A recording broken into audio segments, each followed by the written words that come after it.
Clearwater, Florida, a city known for its sunny skies, sandy beaches, and a hidden undercurrent of darkness. Nestled along the Gulf Coast, it seemed like the perfect paradise. But beneath the surface, a shadow was cast, transforming this tranquil town into the secretive global headquarters of Scientology. It all began in the 1970s, a covert operation, properties bought under false names, and a silent takeover. What followed was a chilling saga of manipulation, intimidation, and control. Local politicians harassed, residents silenced, and secrets buried deep within the walls of the flagged land base. This episode explores the seedy side of Scientology's reign over Clearwater. We'll uncover the shadowy operations, expose the strategic maneuvers, and reveal the profound impact on the local community.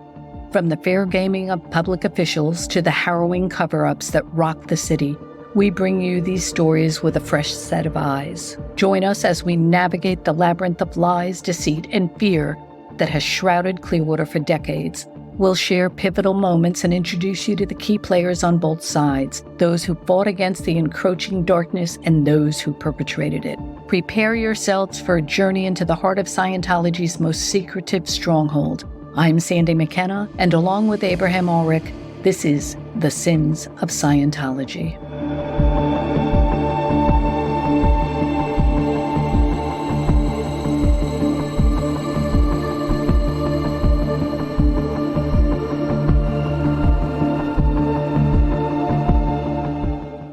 In the early 20th century, Clearwater, Florida was a burgeoning coastal community with a rich history and a promising future.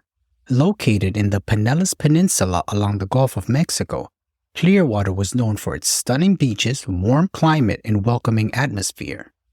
Downtown Clearwater was the heart of this vibrant city, serving as a hub for commerce, culture, and community life. Downtown thrived on its diverse array of businesses, ranging from local shops and boutiques to restaurants and entertainment venues.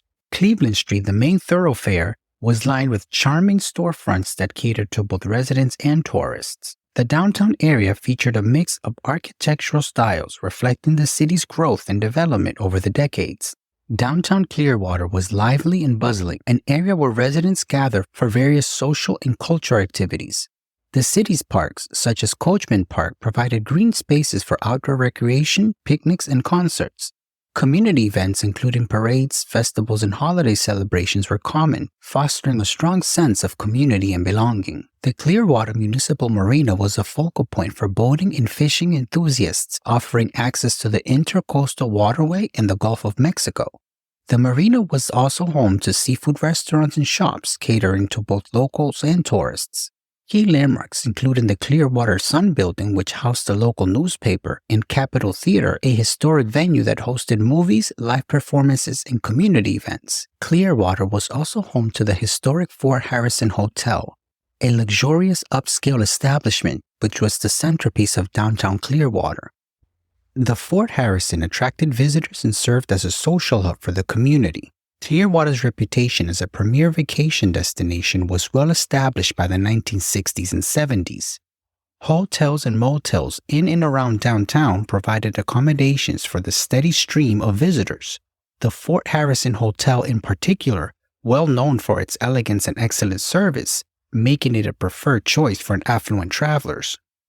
In the early 1970s, downtown Clearwater, like many American downtowns, faced challenges brought about by suburbanization and changes in consumer behavior.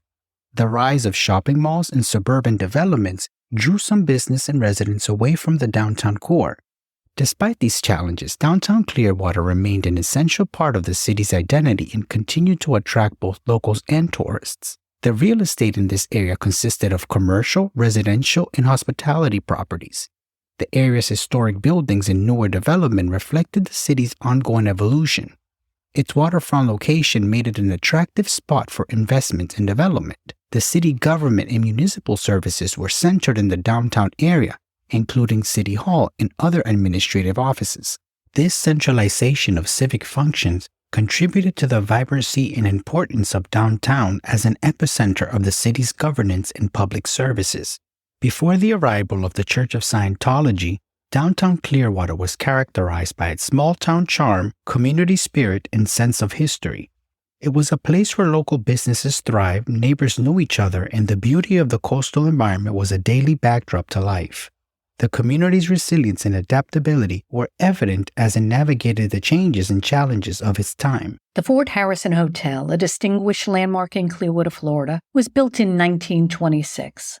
Named after Fort Harrison, a military post established during the Seminole Wars, the hotel was designed to be an opulent resort destination for tourists and wealthy visitors. Its construction was part of a broader effort to boost tourism and economic development in the area, which was then emerging as a popular vacation spot. The hotel was designed by the renowned architect Francis J. Kennard, known for his work on other notable buildings in the Tampa Bay area. The Fort Harrison Hotel featured Mediterranean Revival architecture characterized by its stucco walls, red-tiled roof, and elegant arches. Its design elements included grand ballrooms, luxurious guest rooms, and expansive public spaces, reflecting the opulence and style of the Roaring Twenties. Throughout the 1920s and 30s, the Fort Harrison Hotel quickly became the social epicenter of Clearwater. It hosted a myriad of events, including lavish parties, high-profile weddings, and community gatherings. The hotel's ballroom and dining rooms were often filled with guests enjoying live music, fine dining, and dancing. The Fort Harrison's reputation as a premier destination attracted a diverse clientele, including celebrities, politicians, and business magnates. Its pristine location overlooking Clearwater Harbor offered breathtaking views and easy access to the pristine beaches of the Gulf Coast, enhancing its allure as a vacation destination. During World War II, like many grand hotels of the time, the Fort Harrison experienced a shift in its role.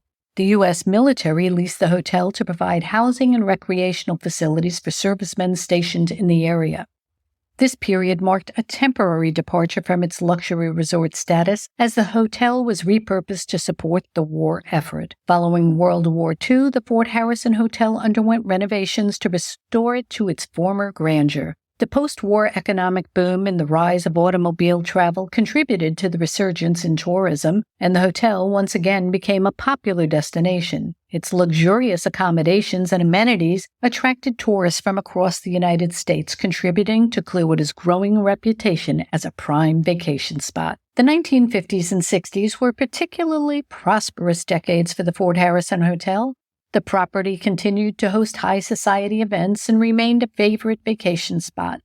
The hotel's dining facilities, including its elegant restaurant and cocktail lounge, were renowned for their gourmet cuisine and sophisticated ambiance. During the period, the Fort Harrison also hosted conventions and business conferences, adding to its status as a multifaceted venue capable of catering to both leisure and professional gatherings. The hotel's well-appointed guest rooms, coupled with its impeccable service, made it a preferred choice for discerning travelers. By the early 1970s, the Fort Harrison Hotel began to experience a decline in its fortunes. Change in the tourism industry, competition from newer hotels, and the general economic downturn for the period contributed to a decrease in occupancy and revenue. The once grand hotel faced challenges in maintaining its facilities and attracting guests. In October 1975, the Fort Harrison was sold for $3 million to an organization called United Churches of Florida. This transaction was later revealed to be a front for the Church of Scientology, which was seeking a new base for its operations. The purchase marked the end of an era for the Fort Harrison as a public hotel and the beginning of its new role as the spiritual headquarters for Scientology. Before its acquisition by the Church of Scientology, the Fort Harrison Hotel was a symbol of luxury and social activity in Clearwater. Its rich history, architectural beauty, and role as a central hub for the community made it a cherished landmark. The hotel's transformation into Scientology's flag land base marked a significant shift, but its legacy as a cornerstone of Clearwater's early development and social life remains an important part of the city's history. In the heart of Clearwater, Florida, the year 1976 marked the beginning of a turbulent chapter in the city's history. A chapter that would thrust its mayor, Gabe Cazares, into the national spotlight and embroil him in a battle against the mysterious and controversial organization, the Church of Scientology. It was February of 1976 when Mayor Gabe Cazares, known for his forthright demeanor and commitment to his community, first raised the alarm. A series of peculiar real estate transactions caught his eye when properties across downtown Clearwater were being purchased under the name of various shell companies, all linking back to an entity calling itself the United Churches of Florida. Suspicious and determined to protect his city, Cazares delved deeper into the transactions, uncovering that behind this mystery lay the Church of Scientology. The Church of Scientology had quietly infiltrated Clearwater, a city known for its pristine beaches and welcoming atmosphere. Under the radar, the organization had acquired the historic Fort Harrison Hotel, the iconic building in the heart of the city. This acquisition, along with other properties, signaled Scientology's intent to establish Clearwater as its spiritual headquarters, a move made without transparency or consent of the local community. With the backing of city officials and concerned citizens, Cazares publicly denounced the church's clandestine operations. He demanded federal and state investigations into their activities, suspecting that the church's sudden and secretive expansion posed a threat to Clearwater's civic integrity. His calls for scrutiny echoed through the corridors of power, drawing attention to the church's opaque financial dealings and broader implications. The Church of Scientology, known for its aggressive tactics against critics, launched a campaign to discredit Cazares. They employed private investigators to dig into his personal life, hoping to find or fabricate any scandal that could tarnish his reputation. Pamphlets smearing his character were distributed and false allegations were made in an attempt to undermine his authority and silence his criticism. Despite the onslaught, Cazares remained resolute. His vocal opposition brought national media attention, turning Clearwater into a battleground between a local government striving for transparency and an organization shrouded in secrecy. The controversy sparked a broader discussion about the church's practices and its treatments of critics. Mayor Gabe Cazares' brave stance against the Church of Scientology marked a significant movement in Clearwater's history. His efforts to expose the organization's covert operations highlighted the need for vigilance and transparency in safeguarding the public interest. Today, Cazares is remembered as a champion for his city, a figure who stood firm in the face of intimidation and a beacon of integrity for future generations.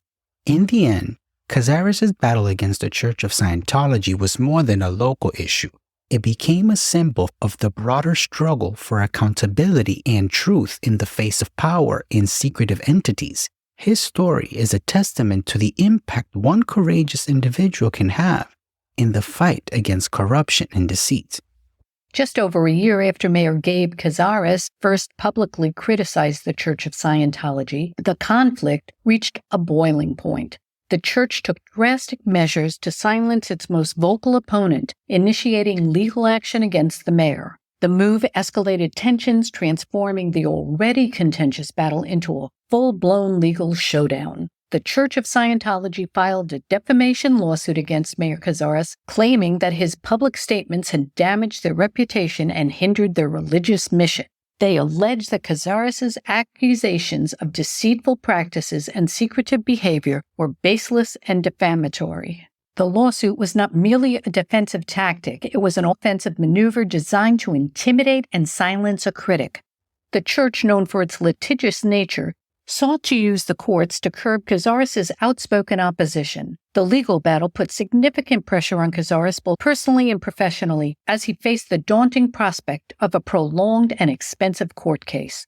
The Church of Scientology, known for its aggressive tactics against critics, launched a campaign to discredit Cazares. They employed private investigators to dig into his personal life, hoping to find or fabricate any scandal that could tarnish his reputation. Pamphlets smearing his character were distributed, and false allegations were made in an attempt to undermine his authority and silence his criticism. Despite the church's aggressive legal tactics, Cazares found unwavering support among Clearwater's residents. Many citizens viewed the lawsuit as an attempt to bully their mayor into submission. Local media outlets and community leaders rallied behind Cazares, decrying the church's efforts to stifle free speech and transparency. As the legal proceedings unfolded, the federal government began to take an interest in the church's activities. The FBI launched investigations into allegations of misconduct, including claims of harassment and infiltration of government agencies. These parallel inquiries added another layer of complexity to the conflict, placing the church under the intense scrutiny from multiple angles. For Cazares, the lawsuit was more than just a political challenge. It was a deeply personal battle.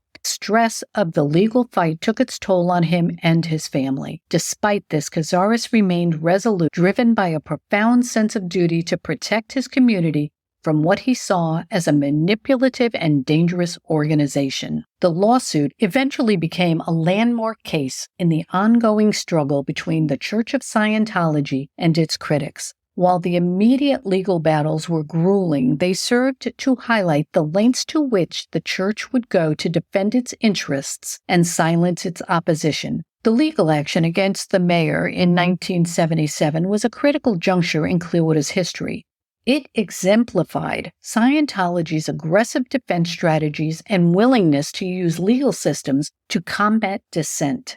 More importantly, it showcased the courage of a public servant who, despite immense pressure, chose to stand up for the principles of openness and accountability. This story serves as a powerful reminder of the importance of courage in the face of intimidation. His unwavering commitment to his city and determination to expose the truth left an indelible mark on Clearwater, shaping its legacy and continuing to inspire those who value justice and transparency. In the shadowy world of Scientology, few events stand out as starkly and dramatic as the FBI raids of the late 1970s. Shrouded in mystery and intrigue, this event marked a pivotal moment in the long and controversial history of the Church of Scientology.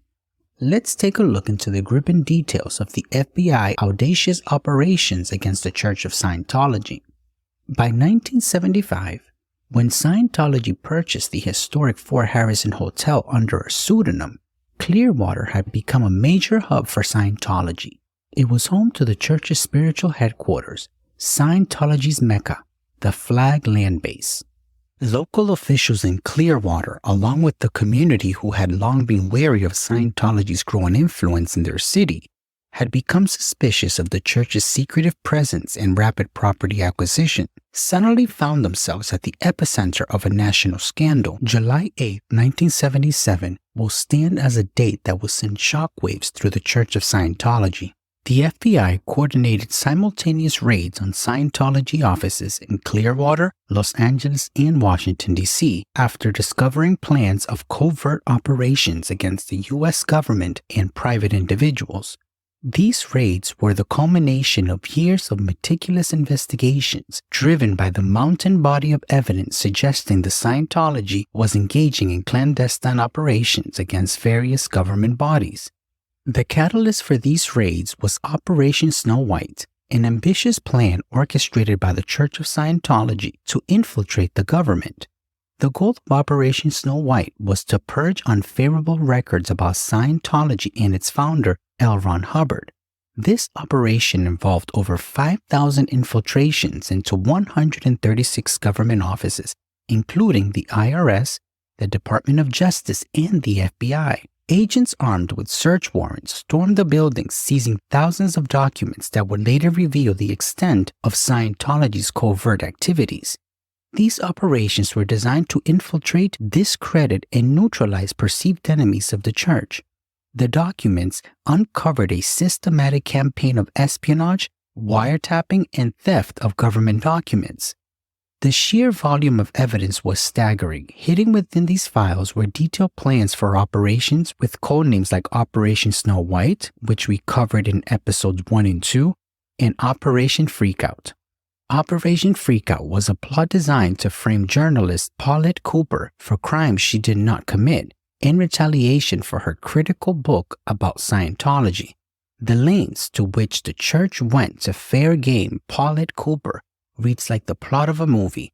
This is a subject we hope to cover in a future episode. The FBI raids of Scientology offices in 1977 exposed a complex web of illegal activities significantly impacting the church's operations and its relationship in Clearwater. The evidence uncovered during these raids provided a foundation for local officials to resist and challenge Scientology's influence, shaping the city's history and ongoing efforts to maintain its integrity in the face of a powerful and controversial organization. The Church of Scientology has faced significant opposition and scrutiny since it established its headquarters in Clearwater back in 1975. This period has been marked by legal battles, accusations of harassment, and negative media coverage, painting the church in a highly controversial light. In the 1980s, the Church of Scientology initiated a concerted public relations effort to improve its image and foster better relations with the Clearwater community. This campaign included several key strategies and activities. The church made a series of charitable donations to local charities and causes, including contributions to homeless shelters, youth programs, and educational initiatives. The donations were intended to demonstrate the church's commitment to supporting and uplifting the community. Scientology organized and sponsored various community events to foster goodwill and engage with local residents. These events included free concerts, cleanup initiatives, helping to beautify local parks and public spaces, and holiday events. The aim was to showcase the church's positive contributions to society and offer residents an opportunity to interact with Scientologists in a friendly, non-confrontational setting. Prominent Scientology officials and spokespeople were more visible during this period. They made public appearances and gave speeches that emphasized the church's mission of helping individuals and communities. These appearances often highlighted the church social programs, such as drug rehabilitation and literacy campaigns. The church actively engaged with local media, granting interviews and providing press releases highlighting their charitable activities and community involvement. The goal was to counteract negative perceptions and generate positive media coverage to reach a wider audience. Efforts were made to build relationships with local government officials, business leaders, and community influencers.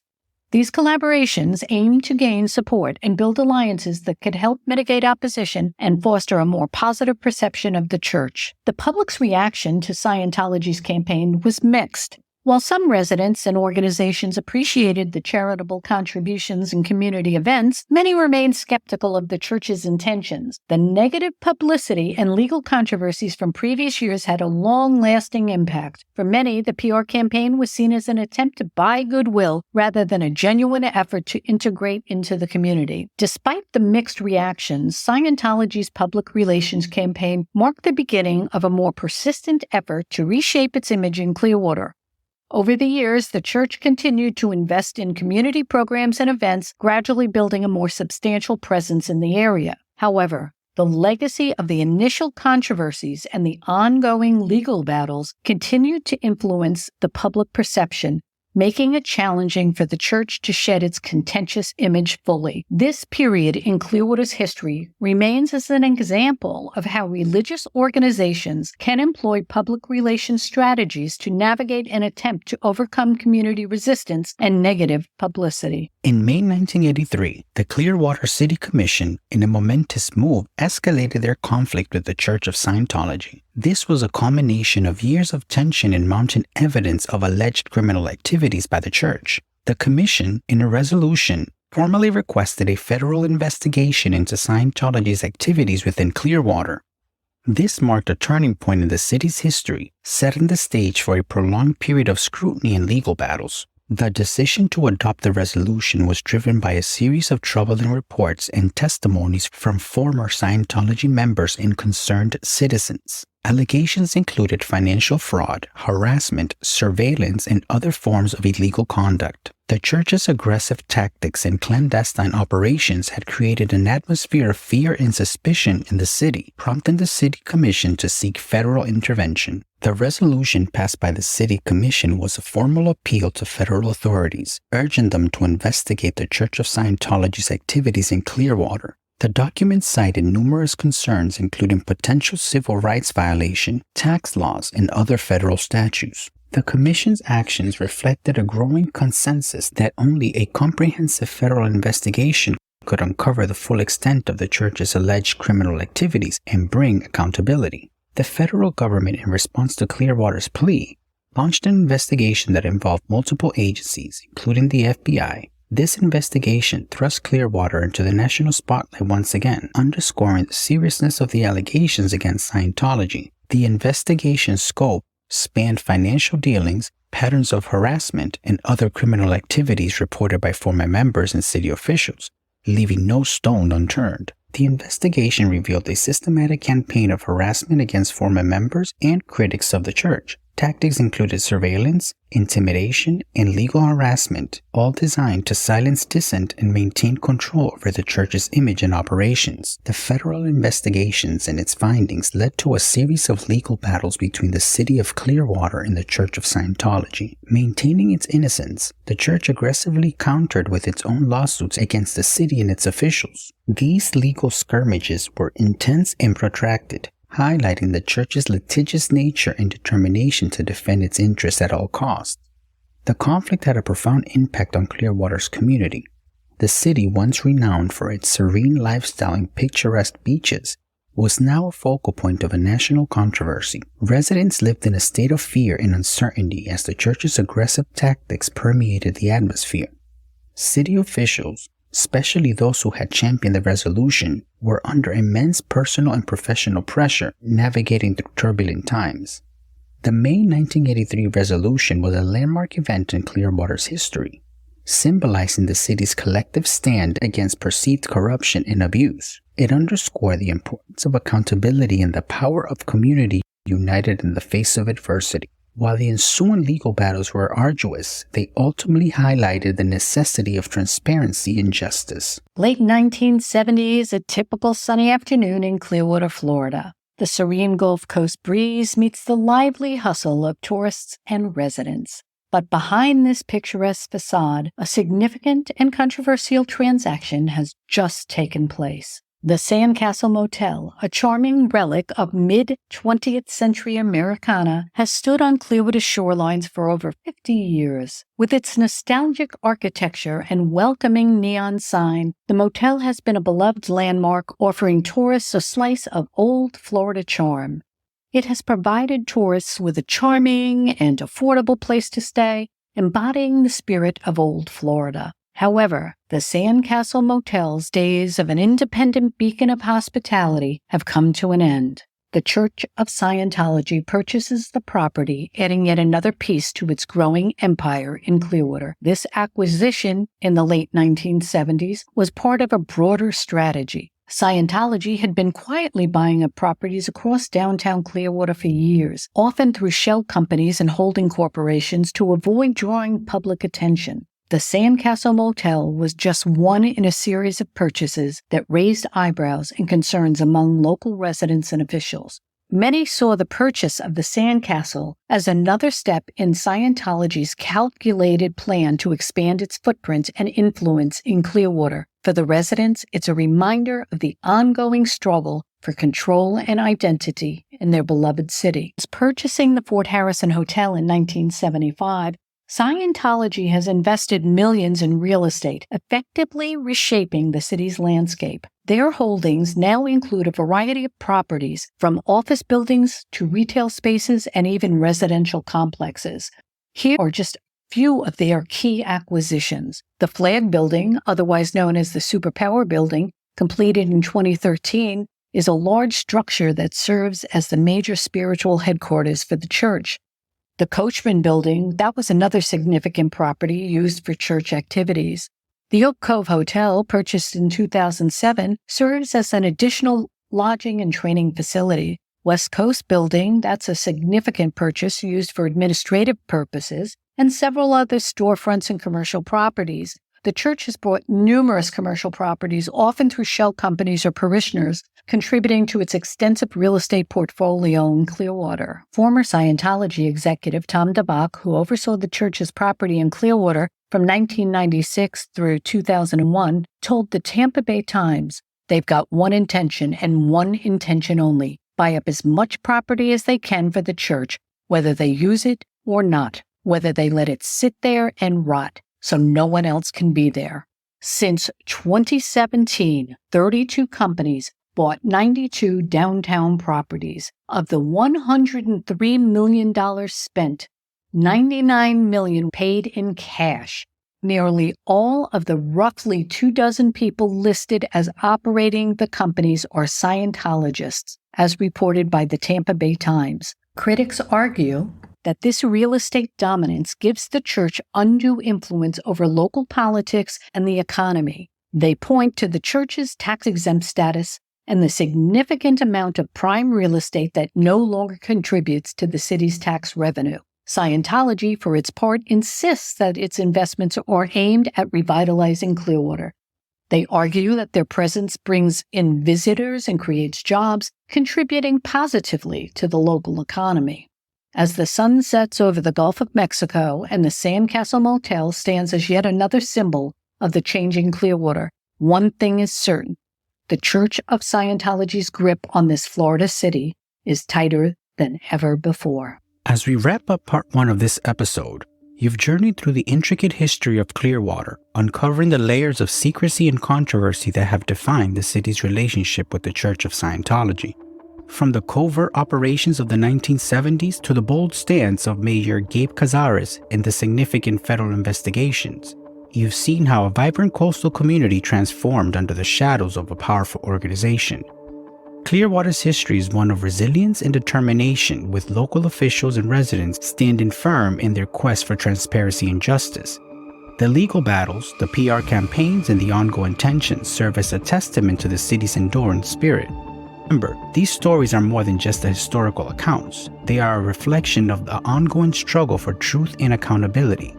Clearwater's past continues to shape its present, and the lessons learned remain crucial for communities facing similar challenges. We appreciate your time and attention. If you have any thoughts or stories you'd like for us to cover, please reach out to us. In part 2, we'll go deeper into the key players behind Scientology's covert takeover of Clearwater. Who were the masterminds orchestrating these shadowy operations? What roles did local residents and activists play in this dramatic saga? We'll uncover their stories, motivations, and the ripple effects that continue to shape Clearwater today. Stay with us as we unravel the threads of this enigmatic tale and we explore where Clearwater stands now, decades after the initial takeover. The journey is far from over, and the revelations might surprise you. We hope you subscribe and join us on the next episode as we continue to expose the sins of Scientology. Until then, keep questioning, keep seeking, and may your journey be as rich and enlightening as the stories you encounter.